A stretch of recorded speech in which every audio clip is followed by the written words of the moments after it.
네, 할렐루야. 온통 제 머릿속에 유아 세례가 있어가지고요.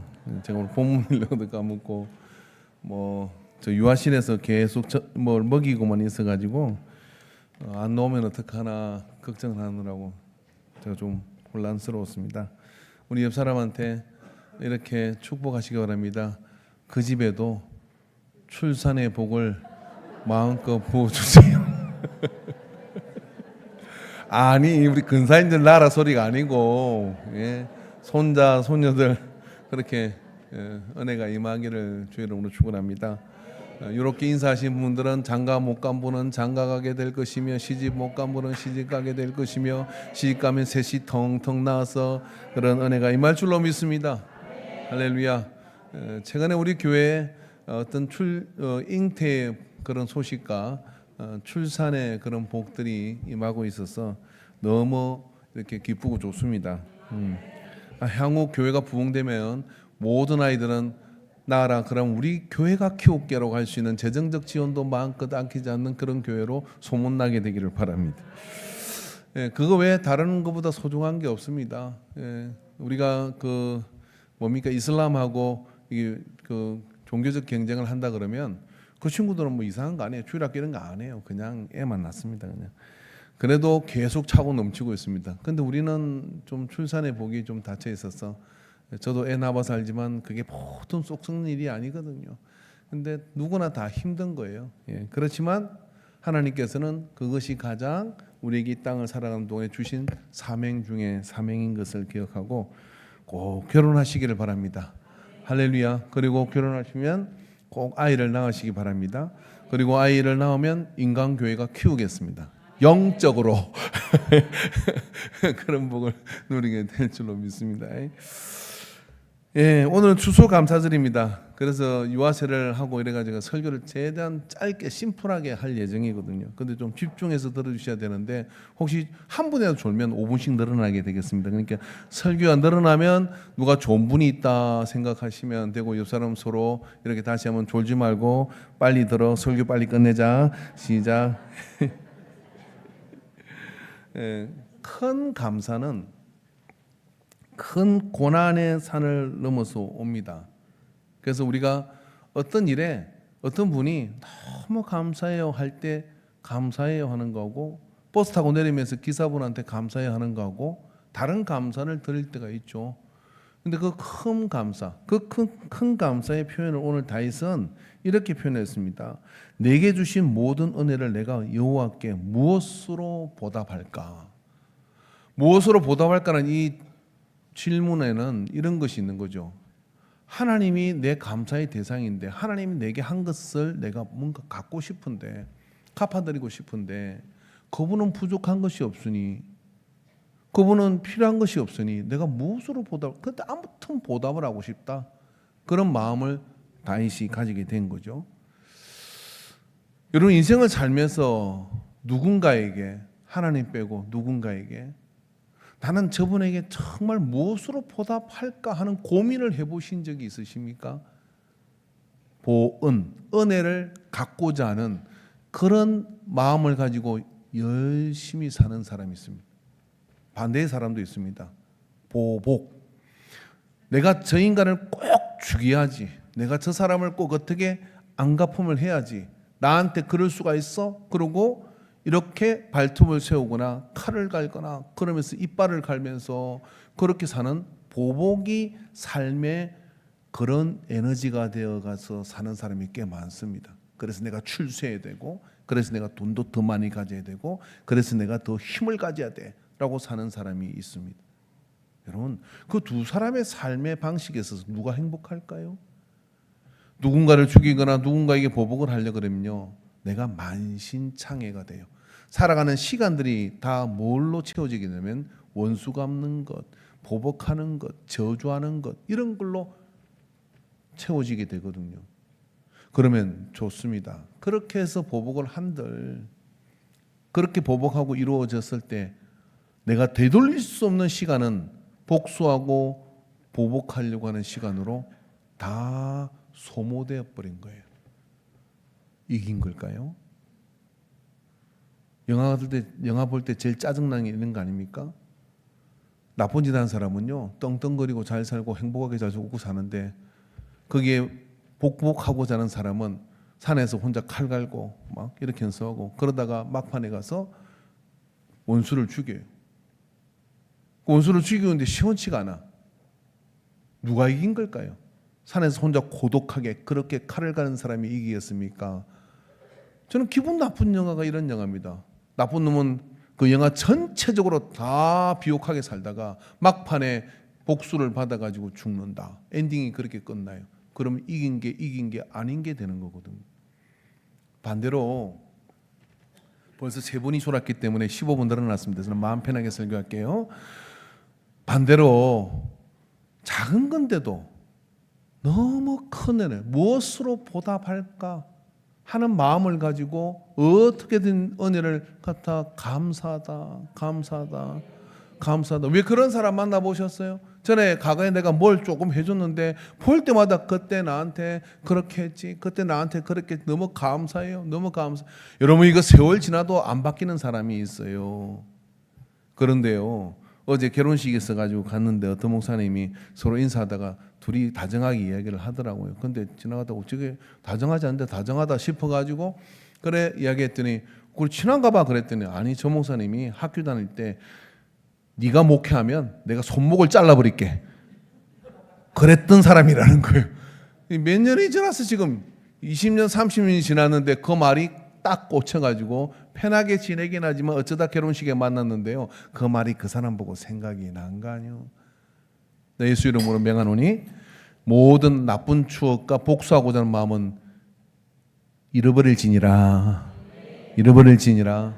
나를 위해서 그래야 됩니다. 그러나 반대로 은혜를 기억하는데 누군가의 은혜가 생각이 나서 내가 무엇으로 그것을 보답할까 그런 생각을 하며 사는 사람이 있습니다. 그런 생각을 하고 사는 사람은 어떻게 되냐, 삶의 그런 어떤 베이스가 뭐냐면 감사에 있어요. 그래서 이렇게 묻습니다. 뭐라고 이렇게 대답하라는 거예요. 아유, 누가 뭘 이렇게 헌신하고 봉사하고 그러는데 어떻게 이렇게 열심히 하고 이럽니까? 이렇게 얘기하면 이건 아무것도 아니에요. 내가 살아가면서 받은 그 은혜는 내가 그분이 지금 없어가지고 못하는데 그분한테 받은 은혜는 내가 갚을 길이 없기 때문에 내 삶 속에서 베풀고 살아야 돼요. 내 삶 속에서 나누고 살아야 돼요. 도와주고 살아야 돼요. 내가 뭘 그렇게 착해서가 아니라 내가 받은 게 너무 크기 때문에 그거 감사함으로 베푸는 사람이 있어. 여러분, 이런 사람은 사는 날 아침 눈 뜨고 저녁에 잠들 때까지 행복한 겁니다. 자, 여러분 결정하십시오. 오늘 여러분이 아멘을 크게 하면 저는 이 설교를 끝내도 됩니다. 너무 크게 할 것 같아가지고 안 물어볼게요. 근데 오늘 본문 이 성경 시편 116편은 말입니다, 다윗이 지은 것으로 추정합니다. 그래서 재밌는 건 뭐냐면 이 앞절에도 그렇고 이 앞장에도 그렇고 여기에 이 문맥에 이런 게 나올 이유가 없는 고백들이 이 속에 지금 나오고 있는 거죠. 그러니까 성사학자들이 제가 주석을 뒤져 보니까요, 이렇게 추정을 했더라고요. 다윗에게 개인적인, 다윗이든 아니든 아주 이 사람 속에 아주 개인적인 그런 엄청난 고난과 역경이, 누구도 이해하기 어려운 고난과 역경이 이 속에 들어와서 삶을 온통 소울로 내려가도록 그렇게 무너뜨리는 일이 이 속에 일어났다. 주께서 내 영혼을 사망해서 내가 지금 사망에 빠진 것 같은 그런 절망이 이 사람 속에 있다는 거예요. 예를 들어 이 시편 116편의 저자가 다윗이라면, 그럼 우리는 다윗의 생애를 알잖아요. 그 다윗의 생애 가운데 이러한 일은 어떤 것이 있을까요? 다윗을 이렇게 무너뜨릴 수 있는 게 어떤 게 있을까요? 저는 그것이 압살롬의 사건이라고 생각을 합니다. 다윗은 이것을 넘어서기 어려운 문조 속에 부딪히게 된 거예요. 여러분, 우리는 성경을 읽은 사람은 압살롬이 누군지 압니다. 압살롬은 이름이 평화의 아버지라는 뜻을 가진 이름을 가졌어요. 그 이름이 너무나 애가 태어났는데 오늘 이 유건 유아가 너무 아름답고 아주 너무 이쁘지 않습니까? 아멘 안 하신 분들은 고기 2점만 먹고 집에 가셔도 돼요.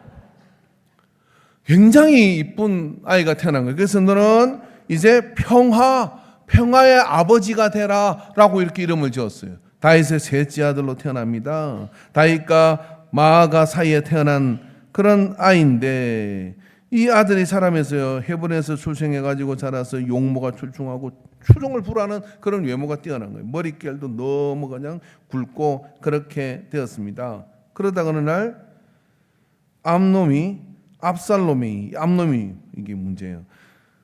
압살롬의 친누인 다말을 겁탈하는 사건이 벌어졌어요. 집안에 있으면 안 되는 일이 벌어진 거예요. 다말을 너무 사랑해가지고 암놈이 그냥 며칠을 중병을 앓다가 그렇고 저렇게 성경 읽어보세요. 근데 거기서 가가지고 나쁜 짓을 해버렸어. 그보다 더 중요한 건 뭐냐면 그렇게 하고 난 다음에 이렇게 이복 사이로 결혼을 할 수 있던 시대니까 책임을 지면 되는데 책임을 안 지고 그때부터 모른다고 내가 쳐버린 거예요. 압살롬의 누이지 않습니까? 압살롬이 이렇게 얘기합니다. 누이야, 잠잠해라 지금은. 그리고 그때부터 칼을 갈아요. 칼을 갈아서 어떻게 하느냐면 2년 있다가 암놈을 죽여버립니다. 그러니까 형제간에 피 튀기는 전쟁이 일어나게 되는 거예요. 이게 암놈이 잘못한 거니까 죽어 마땅한데 그래도 압살롬이 살인을 할 수는 없는 건데 그런 일을 저질렀으니 다윗으로 볼 때는 압살롬을 처형을 해야 되느냐, 또 아들인데 그렇게 죽일 수 있느냐, 또 한 짓이 있으니 여러 가지 상황 속에서 이것에 대해서 다윗이 침묵을 합니다. 압살롬은 기항살이 비슷한 그런 곳으로 가서 3년을 그렇게 숨어 지내다가 아버지가 자기를 찾지 않는 가지고 요압 장군을 윽박질러 가지고 어떻게 하느냐면은 이 다윗과 회복을 하게 돼요. 그런 다음에 이제 돌아와 가지고 이 대권이 자기에게 가지 않을 것 같기도 하고 그러니까 어떻게 성 앞에서 다윗과 백성 사이에 백성의 마음을 훔치기 시작해요. 나라면 그렇게 안 할 건데, 나라면 그러면서 백성의 마음을 살려고 선심 쓰는 정책을 펼치는 거예요. 그러다가 급기야는 압살롬 주변으로 사람이 모이게 되고 모여진 그들을 통해서 200명을 데리고서 다윗성을 향하여 급습을 해서 성을 침탈하는 일이 벌어지게 됩니다. 그때 다윗은 압살롬과 싸울 것을 선택하지 않고 성을 궁을 비우고 피난길에 들어서게 돼요. 다윗의 심정은 무엇이었을까요? 아들이 반란을 일으켜서 왔으니 그 아들하고 싸울 수도 없고, 그런저런 상황 속에서 다윗은 이렇게 얘기합니다. 하나님이 이렇게 하지 않으면 사람이 하는 것이 아니라 하나님이 하는 것이니 내가 뭐라고 말을 하겠냐. 온갖 저주를 퍼붓는 그 사람을 향해서 냅두라라고 이야기하며 그렇게 탄식하며 시편을 쓰면서 가요. 그렇게 된 압살롬은 성을 정복하고 난 다음에 사무엘하 16장 20절에 23절에 보면 압살롬이 아히도벨에게 이르되 너는 어떻게 행할 계략을 우리에게 가르치라 하니, 이게 무슨 이야기냐면 이제 왕권을 지었는데 급습을 해서 지었기 때문에 공고하지가 않잖아요. 그럼 확실하게 아버지하고 내가 갈라섰다는 것, 그리고 다윗 왕을 내가 완전히 이겨버리고 능멸했다는 것을 표시하기 위해서 어떻게 했으면 좋겠냐 그랬더니 이 아히도벨이 아주 저급하고 나쁜 수를 씁니다. 압살롬이 이르되 왕의 아버지 남겨두고 왕궁을 지키기 한 후궁들과 더불어 동침하소서. 그리하면 왕께서 왕의 아버지가 미워하는 바 됨을 온 이스라엘이 들으리니 왕과 함께 있는 모든 사람이 힘이 더욱 강하여질 것이다. 완전히 아버지하고 갈라서겠으니 내가 이제 압살롬 편에 서가지고 할 수 있는 표가 뭐냐면 성루에 올라가서 천막을 치놨고 왕의 호군과 잠자리를 하라, 이런 이야기를 한 거예요. 정복한 왕은 대개 그 정복당한 왕의 여자를 취하는 것이 고대의 법이기도 합니다. 그걸 따라 이렇게 하라는 거예요. 폐륜이죠. 그런 일을 압살롬이 저지르게 됩니다. 그런데 23절에 그때 아히도벨이 베푸는 계략은 사람이 하나님께 물어서 받은 말씀과 같은 것이라. 무엇이 생각이 납니까? 우리 안에 바사바를 보내서 그렇게 했던 일을 하나님께서 징벌을 주시면서 너는 은밀하게 했지만 나는 공개적으로 너의 여자가 그렇게 되는 일을 당하게 할 것이다 하는 것이 말씀이었어요. 다윗은 이것이 가슴에 응어리가 되어서 얼마나 조심했는지 모릅니다. 그리고 블레셋이나 적들이 쳐들어서 그런 능멸을 행하지 못하도록 견고한 성을 쌓았을 거예요. 그런데 웬걸 자기가 사랑하는 압살롬 아들이 이와 같은 일을 저지르는 일이 벌어져요. 나중에 다윗이 돌아와서 사무엘하 20장 3절에 다윗이 예루살렘 본궁에 이르러 전에 머물러 왕궁을 지키게 한 후궁 10명을 잡아 벤실에 가두고 먹을 것만 주고 그들에게 강개하지 아니하니 그들이 죽는 날까지 갇혀서 생갑으로 지니니라. 이 여자들이 무슨 죄가 있습니까? 근데 그것이 이 압살롬의 죽음과 연관이 있다 생각을 하니 그렇게 가두게 된 거예요. 그러니까 이 다윗이 시편 116편 앞절을 보면요, 이건 누구한테 말도 못하고 누구한테 어떻게 하소연할 수도 없는 상황이 이 속에 벌어져요. 그래서 압살롬이 그렇게 되어져 갈 때 다윗은 압살롬이 쫓길 때 이렇게 얘기합니다. 누구도 압살롬을 죽이지 마라, 산채로 데려와라 라고 이 모든 것을 어떻게 정리하려고 했을 겁니다. 그런 일을 하고 반란을 하고 그런 일을 저지르고 그랬지만 아들이 죽는 것을 볼 수가 없어요. 왜 아들이 죽는 것이 안타깝게 그런 것입니까? 이것이 다 내 탓이란 생각을 한 거예요. 압살롬은 잘못이 없다. 이게 하나님께서 하지 않으면 반란이 일어날 수 없는 거고, 하나님께 하지 않으면 형제간에 죽이는 일이 일어나지 않을 거고, 이런 것들이 다 전부 다 자기 탓이라는 생각이 이 속에 무너져 오는 거예요. 그래서 죽이지 말라고 이야기를 합니다. 그런데 압살롬이 도망하다가 머리채가 길어서 상수리 나무에 머리가 걸리게 되어서 매달리게 돼요. 그리고 매달리게 됐을 때 요압 장군에게 부하들이 쫓아와서 압살롬이 매달렸다기는 죽여라 라고 얘기하니까 왕이 죽이지 말라는데 우리가 어떻게 죽입니까? 그렇게 말할 때 요압은 달려가서 창으로 압살롬의 심장을 찔러 죽이고 또 다른 장수들이 달라들어서 함께 공범이 되어서 죽입니다.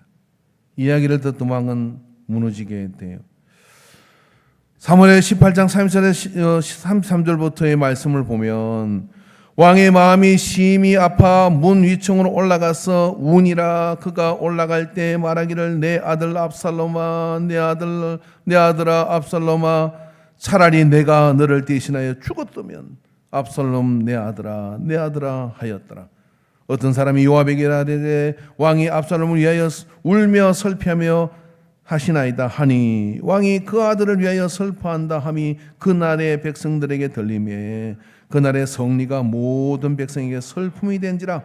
그날의 백성들이 싸움에 쫓겨 북으로 도망한 같이 가만히 성읍으로 들어가니라. 왕이 그 얼굴을 가리고 큰 소리로 부르되 내 아들 압살롬아 압살롬아 내 아들아 하니 요압이 집에 들어가서 왕께 말씀드리되 왕께서 오늘 왕의 생명과 왕의 자녀의 생명과 처첩과 빈민들의 생명을 공헌한 모든 부하들을 얼굴을 부끄럽게 하시나이까 울지 마십시오. 울 일이 아닙니다라고 얘기합니다.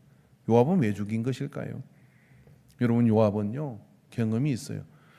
압살롬과 전쟁을 하고 압살롬을 쫓아가는데 만약에 압살롬이 살았다면 요압은 살아남지 못하겠죠. 예, 정책적으로 정략적으로 죽여야 되는 게 요압인 압살롬인 거예요. 왕이 죽이지 말라고 했어도 죽이지 말라고 듣지 않았을 것입니다. 학언이 된다고 생각을 했을 거예요. 그런 경험이 있거든요. 언제요? 우리아를 죽일 때요. 바세바의 사건을 통해서 다윗은 우리아를 적지로 보냅니다. 그 신실한 장수 우리아를 꼭 죽을 곳으로 거리로 보내라고 합니다. 요압은 이걸 눈치챘어요. 그리고 적지로 보내서 우리아가 죽습니다. 그리고 그게 같이 갔던 그 우리아의 군대가 전멸을 합니다. 기배를 보냅니다. 왕에게. 뭐라고 보냅니까? 우리가 졌습니다. 그리고 전멸했습니다. 추신을 하나 다는데 뭐라고 달았냐면 우리아도 죽었습니다. 다윗은 아무 말을 하지 않습니다. 우리아가 죽일 것이 계략이었으니까. 요압은 이걸 알기 때문에 요압은 압살롬도 거래하리라고 생각을 한 거예요. 왕이 어떻게 아들을 죽이라고 말할 수 있어? 내가 피 묻히는 손은 내가 쓸게. 그리고 요압은 왕의 중심이 거기 있다고 생각하고 창으로 심장을 찔러 일격에 죽인 거죠. 다윗의 마음은 무엇이었을까요? 이 모든 것이 자기를 향하고 있는 그런 무거움으로 두 사건이 연결되고 있는 겁니다. 그래서 무너졌던 거예요. 말씀을 보면. 그리고 여러분 이런 배경을 가지고 시편의 말씀을 보면은 여호와여 내 음성과 내 간구를 들으심으로 내가 그를 사랑하는 그의 길을 내게 기울이셨으므로 내가 평생에 기도하리라. 사망의 줄이 나를 두르고 수월의 고통이 내게 이름으로 내가 한란과 슬픔을 만났을 때 내가 여호와의 이름으로. 이거 지금 다윗의 후반부 이야기입니다. 나이 들어 늙어진 다윗의 이야기입니다. 내가 여호와 이름으로 기도하기를 여호와께서 구하오니 내 영혼을 건지소서 하였도다. 여호와는 은혜로우시며 우의로우시며 우리 하나님은 긍휼이 많으시도다. 여호와께서 순진한 자를 지키시나이다. 내가 어렸을 때부터 나를 구원하셨도다. 내 영혼아 내 평안함으로 돌아갈지어다. 지금 영혼이 불안하고 잠을 잘 수가 없는 거예요. 여호와께서 너를 후대하심이라. 주께서 내 영혼을 사망에서 내 눈을 눈물에서 내 발을 넘어짐에서 건지셨나이다. 내가 생명이 있어 땅에서 여호와 앞에 행하리로다. 내가 크게 고통을 당하였다고 말할 때에도 나는 믿었다. 이게 참 애매한 말인데, 내가 크게 고통을 당할 때 나는 믿었다는 건, 내 의지는 내 영혼의 의자에 낙심하며 어쩌게 내 속에서 불안해하는 건, 나는 내 얼굴을 도우시는 하나님을 오히려 찬송하리로다 하는 이 다윗의 이 의지와 마음의 상태를 분리시킨 것을 지난번에 설교했습니다. 그것처럼 말입니다. 그렇게 나는 하나님을 믿는다. 그렇지만 무너지는 거예요. 하나님을 믿는다는데 여전히 고통스럽고 여전히 힘든 거예요. 이게 어떻게 되질 않는 거예요. 자기 때문에 압살롬이 저렇게 죽은 걸 생각하고 반란하는 걸 생각하고 평화라는 살롬이라는 이름에 압이라는 이름을 붙여서 그렇게 아들이 살아가기를 원하였던 준수한 아들이 이렇게 죽는 것을 눈앞에서 봐야 된 것은 어떤 경우도 압이는 이게 납득이 되지 않는데, 그게 온통 뭡니까? 내 책임인 것으로 이 속에서 방망이 칠 때 이게 미치고 한장하는 거예요. 그러니까 이게 뭐 헤어나지를 못하는 거예요. 그게 다윗의 고통이었습니다. 그런데 이렇게 합니다. 내가 놀라서 이르기를 나는 믿었도다. 내가 놀라서 이르기를 모든 사람이 거짓말쟁이라 하였도다 그랬어요. 그러니까 이런 상황에서 내가 뭔가 바뀌어서 새롭게 될 수 있는 것은 있을 수 없어. 그런데 놀라운 일이 벌어지죠. 어떤 일이 벌어집니까? 하나님께서 다윗을 회복시키며 하나님께서 일어나게 하신 겁니다. 그러니까 이렇게 고백하는 겁니다. 내가 무엇으로 이것을 하나님께 보답할 수 있을까? 그는 이렇게 네 가지를 이야기합니다. 구원의 잔을 들고 여호와의 이름을 높이겠다. 나의 소원을 갖겠다. 감사제를 드리겠다. 성전뜰에서 드리겠다. 이것을 여러분, 압살롬의 사건을 여러분이 염두에 두고 이 말씀을 보면 무엇으로 보답할 때 다윗이 고백한 네 가지의 감사는 단순한 감사가 아니라 이 감사를 통해 하나님께서 다윗을 회복시키는 치료제가 되고 있는 겁니다.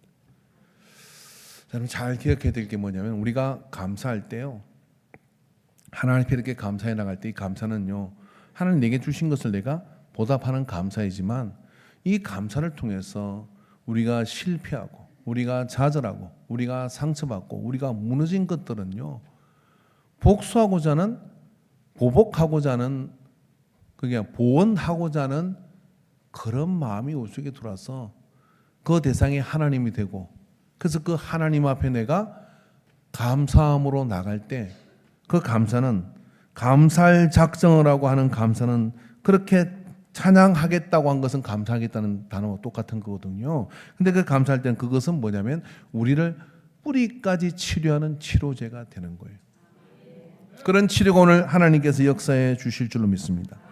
13절에 내가 구원의 잔을 들고, 내가 구원의 잔을 두고 뭐라고 하든 누가 그러든 하나님이, 나는 그게 사람들은 거짓말이라고 얘기하지만 네 같은 게 어떻게 그렇게 할 수 있냐고 얘기하지만, 내가 하나님이 나를 구원하셨다는 구원의 잔을 들고 여호와의 이름을 부르며 하나님 앞에 감사를 올려드리는 그러한 마음을 가지고 나아갈 때 이 사망의 줄이 산산이 끊어지고 그 사망의 모든 그런 올무들이 해방되는 그런 일이 일어나게 되는 거죠. 제가 목회하다 보면요, 죽지 못해 사는 사람이 많습니다. 왜 그 정도면 뭐 죽어야 되는 거 아닌가 할 때 죽는 게 겁이 나서 못 죽는 사람, 사는 것보다 근데 어느 날 죽는 게 더 평안하겠다는 생각에, 사는 게 죽는 고통보다 더 크다는 이 밸런스가 깨지는 순간 잘못된 선택을 어느 밤에 하는 거예요. 신앙에서도 하는 거예요. 그런 일이 벌어납니다. 근데 그러한 선택을 막는 게 뭐냐면 구원의 잔을 높이 드시기 바랍니다. 어떤 상황, 어떤 환경 속에 있다 할지라도 하나님은 그곳에서부터 감사함으로 그 문에 드러난 자를 회복시키시며 역사하여 주십니다. 구원의 잔을 높이 들고 그렇게 여호와의 이름을 부르리라. 여호와의 이름을 찬양하리라. 여러분, 그렇게 찬양을 하고 나갈 때 우리 안에 인식의 변화가 일어납니다. 감사함으로 그 문에 들어갈 때 우리의 안에 우리를 지속적으로 괴롭히고 지속적으로 공격하고 지속적으로 무리던 악한 사단의 모든 올무가 깨지게 되는 거예요. 사실이 여러분 이런 것입니다. 다윗 때문에 압살롬이 죽었습니까? 그렇지 않습니다. 압살롬은 압살롬의 길을 가는 거예요. 다윗은 다윗의 길을 가는 거예요. 근데 그게 교차점이 생긴 거예요. 만약에 여러분 다윗 때문에 압살롬이 죽었다면 아비에셀을 자손 3사대에게 묻는가? 그런 말씀도 있지만은 그 묻지 않겠다는 말씀도 성경에 있는 거거든요. 그럼 압살롬은 뭡니까? 압살롬은 다윗이 그렇게 했기 때문에 이유도 모르고 그렇게 죽어야 하는 건가요? 공의로우신 하나님은 그렇게 하지 않습니다. 그런데 마귀는 그렇게 보이도록 하죠. 압살롬이 만약에 요압의 창에 죽지 않았다면 저는 회복해서 왕이 될 수 있다고도 생각합니다. 그러한 일들을 하나님은 얼마든지 해주는 거죠. 바세바의 아들이 솔로몬이 왕이 되잖아요.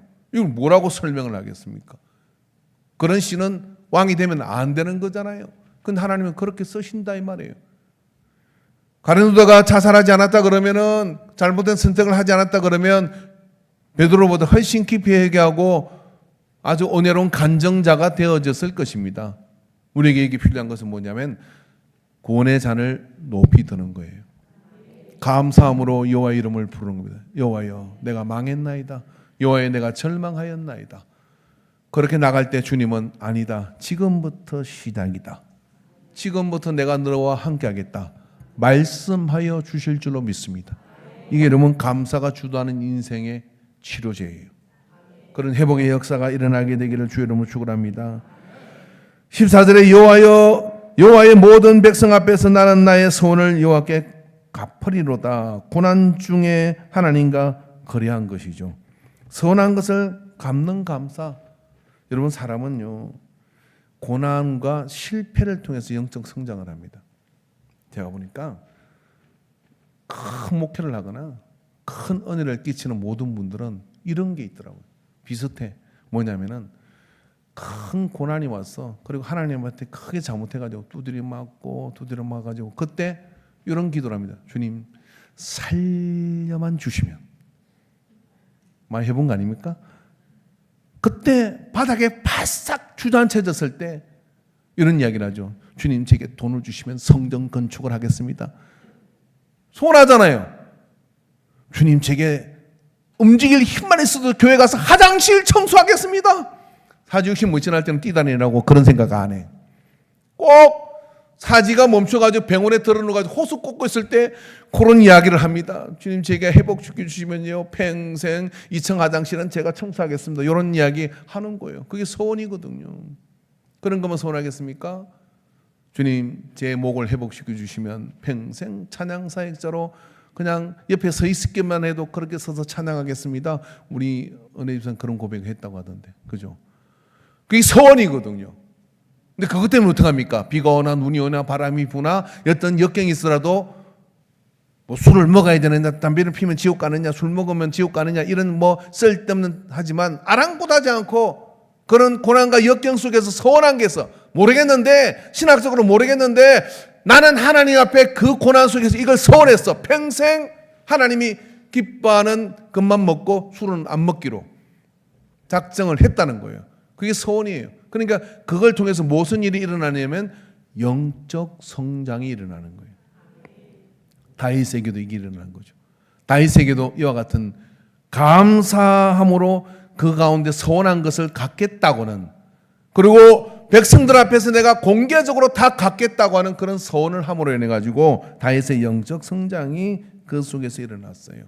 여러분, 혹시 이 시간에 과거에 내가 힘든 질병에 걸려가지고 하나님 그렇게 하면 이렇게 하겠습니다, 하나님 또 힘든 고난 가운데 하나님 그렇게 하면 이렇게 하겠습니다 했던 것들이 혹시 생각나거들랑 그게 성령의 주신 음성인 줄 알고 순종하시기를 주의 이름으로 축원합니다. 꼭 하셔야 됩니다. 반드시 하셔야 됩니다. 그리 하셔야 됩니다. 안 하면 어떻게 되느냐? 또 처박힙니다. 왜요? 영적 성장을 하지 않으면 계속해서 처박히게 되는 거예요. 그러면 고난과 역경을 통해서 그렇게 되어진 일에 뭔가 결심을 해야 되는 거예요. 각오를 해야 되는 거예요. 서원을 하게 되어 있거든요.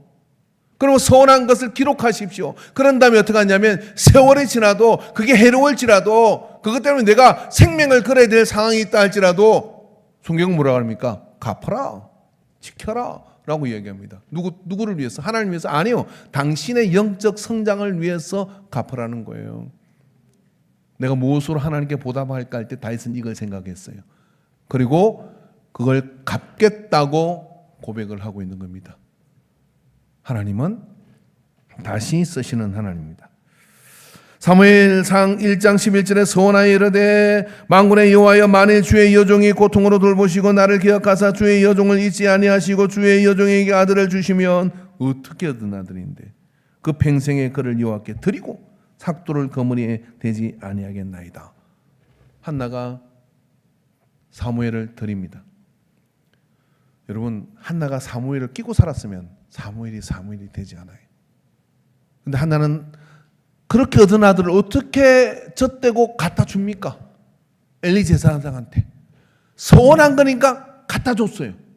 그랬더니 한나의 태문이 열려가지고 줄줄이 일어났습니다. 그리고 사무엘은 마지막 사사로서 사명을 다하고 기름을 부어 사울과 다윗에게 기름을 붓는 영적인 그런 어른으로서의 그 사명을 다 사사시대에서 왕정시대로 가는 역할을 다 해내는 거장이 되어버렸어요. 그러니까 하나님은 한나의 죄가 아니라 그 소원을 받으시려고 한나의 태문을 닫으신 거예요. 제가 빈말하는 게 아닙니다, 여러분. 그래서 여러분 힘든가 역경이 있거들랑 소원을 한 가지 한 것들이 있을 거예요. 안 했으면 하십시오. 왜냐하면 그거 고백하라고 그거 하라고 하나님이 고난을 주시는 거예요. 근데 감사함으로 검문에 들어갈 때 그 소원을 가지고 들어가는 거예요. 주님, 제가 그런 소원을 이제 갖겠습니다 하고 그렇게 나갈 때 사무엘이 크게 쓰임받는 역사가 나타나는 거거든요. 성경에 보면은 나시린들이 있습니다. 이 나시린들은 머리에 삭도를 대지 않고 포도주를 마시지 않고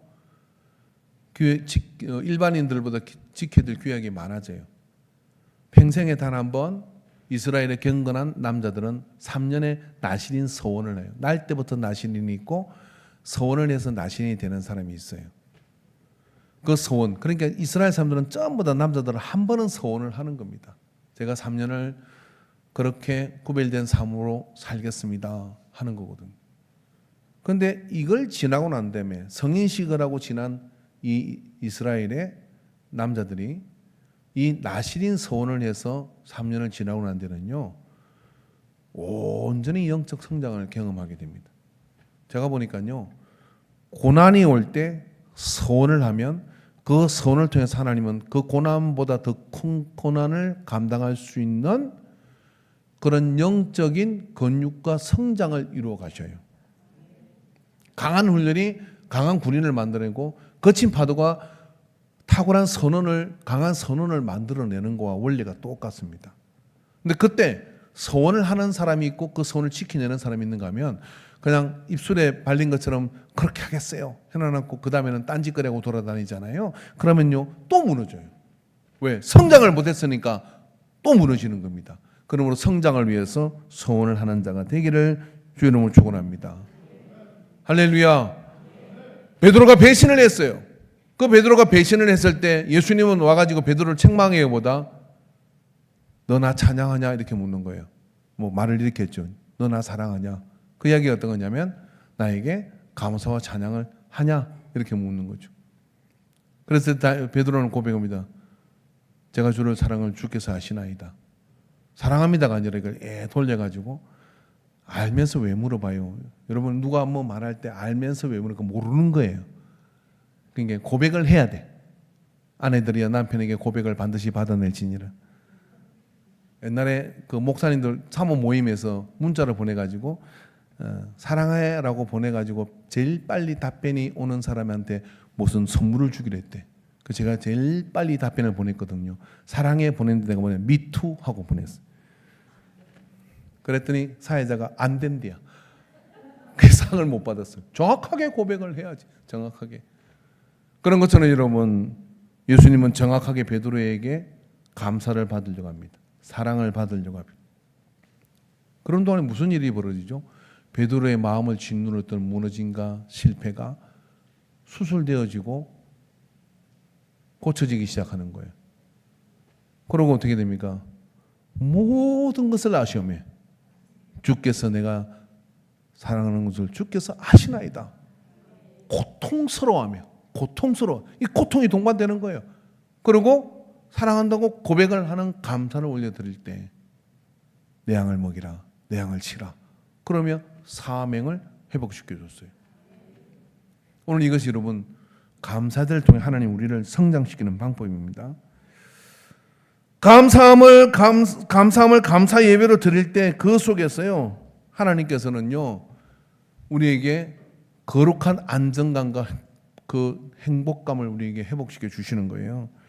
재미있는 게 사도행전 15장 16절에 보면 이후에 내가 돌아와서 다윗의 무너진 장막을 다시 지으며 또 그 허물어진 것을 다시 지어 일으키리니 라고 말씀합니다. 아니 솔로몬 성전이 얼마나 놀라워요. 하나님의 임재가 이루어졌던 곳이고 그런데 하나님께서는 솔로몬 성전에 별 관심이 없어. 근데 솔로몬 성전 되기 전에 다윗이 법궤를 모셨던 장막, 그 법궤를 모셨던 장막을 주목하고 나는 그 장막을 다시 일으키겠다라고 얘기를 합니다. 왜 그러는 거예요 도대체? 왜 그러냐면 다윗이 그 서원을 지키기 위해서 그 마음을 들기 위해서 틈만 나면 그 다윗의 장막 안에 법궤를 모셔놓고 거기 가서 하나님께 영광을 올리고 감사를 올려드리는 거예요. 그러한 그 다윗의 장막이 하나님 보시기에 좋았던 겁니다. 오늘 여러분 우리에게 예배 나올 때 천건만건같이 뭐 이 길을 가야 되느냐 그 모든 그런 특징을 가진 분들이 딱 하나가 있어요. 그게 뭐냐면 하나님이 내게 베풀어 주시는 무엇으로 보답할까 하는 그 감사가 소멸됐기 때문에 그런 거예요. 그럼 반대로 물어봅시다. 하나님이 당신의 삶 가운데 해준 게 없습니까? 해준 게 없습니까? 10년 전에 20년 전에 30년 전에 한번 호출해 보십시오. 있을 겁니다. 근데 누군가는요 내 경험으로 비교해 보면은 별것도 아닌데 그 사람은요 그것 가지고요 예배에 갈 때마다 감사해요. 감사해요. 어떤 분에게 지나가다가 좀 도와준 것뿐인데 그분은 볼 때마다 그때 나에게 당신이 그렇게 해줬죠. 그때 내게 당신이 그렇게 해주는 사람이 있는가 하면 뭘 해줬다고, 엄마가 나한테 뭘 해줬다고, 아버지가 나한테 뭐 해줬다고, 집도 못 사주면서 막 그렇게 덤비는 아들도 있고 그런 거예요. 그런데 그걸 감사함을 가지고 그렇게 대하는 그런 마음을 가지고 나가는 게 다윗이었어. 그래서 다윗의 장막을 하나님 보시면 기분이 좋아지는 거예요. 다윗이 별짓거리를 다 했는데 다윗을 버리지 않습니다. 왜 그러냐면 그것을 다 넘어설 감사함으로 거문에 들어가는 그 고백이 다윗의 장막에 있었기 때문에 그게 다윗의 예배에 있기 때문에 그렇습니다. 여러분 예배가 얼마나 중요하냐면 이 예배를 통해서 하나님께서는 그러한 일들을 이루어 주시는 줄로 믿습니다. 오늘 추수감사절이지만 여러분 이 추수감사의 위력이라는 게 엄청난 거예요. 미국 이야기를 안 할 수가 없는데 미국은 독립된 지가 249년이 됐습니다. 올해가. 우리는 몇 년 됐죠? 우리는 뭐 반만년 역사 뭐 그렇게 얘기하지 않습니까? 249년 전에 그 전에 그들은 영국이라는 나라에서 신앙생활 더 열심히 하고 싶은 사람들이 청교도들이 배를 타고 신대륙으로 건너가요. 건너가지고 그 해교를 지나면 반이 죽습니다. 그 남은 사람들은 이제 허기와 여러 가지 풍토병에 시달리면서 그렇게 적응을 해가요. 그리고 첫해 추수를 해가지고 인디안들과 함께 추수 감사 예배를 드립니다. 하나님 감사합니다. 뭐가 감사해? 누구는 아버지가 죽었고 누구는 부인이 죽었고 누구는 새끼가 죽었는데 뭐가 감사하느냐고. 근데 감사합니다는 고백을 올려드려요. 인디언 주장에 와서 보니까 먹을 게 없어. 그래서 그 기록에 보면 인디언 주장이 뭘 한다고 불렀는데 이래가지고 뭐 먹을 게 없잖아. 그러니까 칠면조 잡아와라 뭐 잡아와라 우리 있는 거 가져와라 해가지고 인디언들이 베푸는 음식을 같이 먹었어요. 그래서 오늘 우리는 교회 다니지 않는 분들을 초청해가지고 유쾌한 만찬을 하려고 하는 거예요. 꼭 고기 드시고 가시기 바랍니다. 그렇게 해서 그렇게 지냈어요. 어줍지 않은 감사제를 드립니다. 그런데 200년이 지난 즈음에 249년이 된 이쯤에도요. 어젠가 어떤 누가 이렇게 패널이 와서 얘기하는데 미국은 동시에 전 세계와 전쟁을 해도 괜찮을 가지고 초강대국이라는 거예요. 군사력이나 모든 면에서 넘보지 못하는 나라가 돼버린 것이죠. 여러분 그런 나라가 오지랖들께도 우리나라 전쟁에 와가지고 3만 명의 생떼 같은 젊은이들이 이 전쟁에 썰어붙습니다. 샌프란시스코 공항에 가보면 3만 명이 배를 타고 떠난 그 항구가 있어요. 그들은 자유와 평등을 위해서 종교적 자유를 위해서 공산주의와 싸워야 된다고 그 배를 타고 미국에 있는 가문의 아이들이 옵니다. 오서 17,000명이 10,000명이 죽어요. 그리고 아직 회복 신을 찾지 못한 구가 7,000명이 넘어요. 그렇게 해서 하나님 여러분 한번 생각해 우리가 이 옆에 나라에 전쟁 났다고 그렇게 보낼까요? 옛날에 돈 없을 때 월남전에 돈 벌러 간 거죠. 월남전 전쟁하는데 왜 미국이 돈을 줍니까? 월남이 줘야죠. 그런데 그렇게 간 것도 억울해 죽겠는데 뭐로 태평양 건너기까지 옵니까? 한 가지 이유가 있었습니다. 그게 뭐냐면은 미국 의회가 한국같이 이렇게 교회가 부흥하는 나라를 버릴 수 없다. 참전을 결정하게 돼요. 그런 다음에 어떻게 합니까? 기독교의 크리스찬들의 그런 아들들이 자유와 신앙의 자유를 지켜내야 된다는 생각으로 건너와 시킨 거예요. 이것만 생각해도 그거를 까먹고 무슨 양키 고음 이딴 소리 하면 안 돼요. 그건 배은 망덕이에요, 여러분. 조용히 물러가게 하든지 아니면 우리가 국내에서 이제 우리 손 안 타도 우리끼리 할 수 있다고 하든지 그래야 되는 거거든요. 그런데 뭐 메가 동상을 헐어버리자 그러고 뭐 그 난리를 치는 건요. 그건 싸가지가 없는 거예요. 솔직히 이야기하면. 여러분이 그렇게 생명 걸고 도와주는데 그렇게 하면 좋아하겠습니까?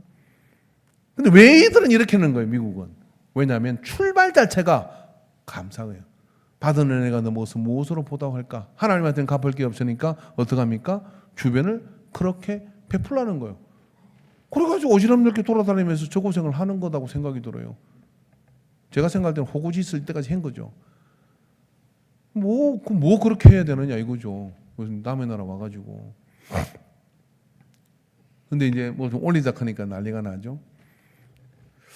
자, 여러분. 근데 그런 나라가 왜 그렇게 됐냐 보면 기독교의 감사가 DNA가 된 나라이기 때문에 그런 겁니다.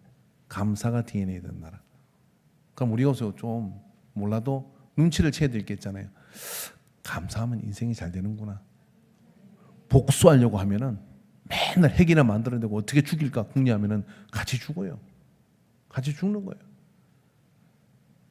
북한이 핵을 유지하는데 한 해 얼마 드는 줄 알아요? 그냥 핵 만들었다고 끝나는 게 그걸 계속 갈아 끼워야 된대. 인민의 고래를 짜내고 있는 거예요. 그런 게 뭐가 남아나겠냐고요. 그런 게 어떻게 되겠습니까?